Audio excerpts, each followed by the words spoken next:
Le meilleur moyen de dépistage du cancer du sein, pour lesquels on a des études qui montrent qu'il y a eu une diminution de la mortalité, c'est la mammographie. La mammographie, en des termes très simples, c'est une radiographie du sein. On utilise une machine à rayon X, très faible dose de radiation, pour obtenir une image des seins.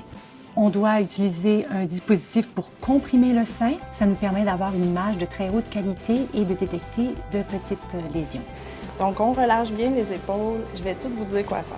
Penchez-vous un petit peu. Tournez votre tête vers moi. Le cancer du sein, c'est une multiplication de cellules anormales dans le sein. À la mammographie, ça se manifestera de différentes façons. On pourra avoir ce qu'on appelle des calcifications, qui seront comme des petits grains de sable ou bien plus fréquemment comme une masse. On peut dépister des cancers du sein à la mammographie environ 2 ans avant que la masse ne soit palpable par la patiente. Alors ça, c'est extraordinaire.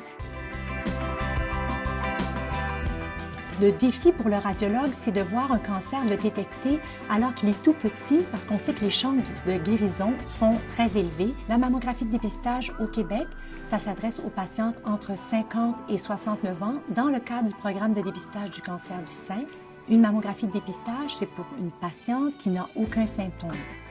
S'il y a une anomalie qui est vue sur la mammographie, le radiologue demandera des examens complémentaires.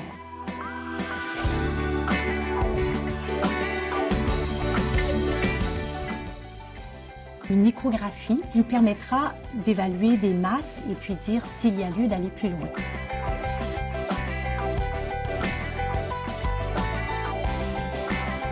C'est très encourageant de voir que si on a la chance de le dépister très petit, on aura une guérison chez la patiente.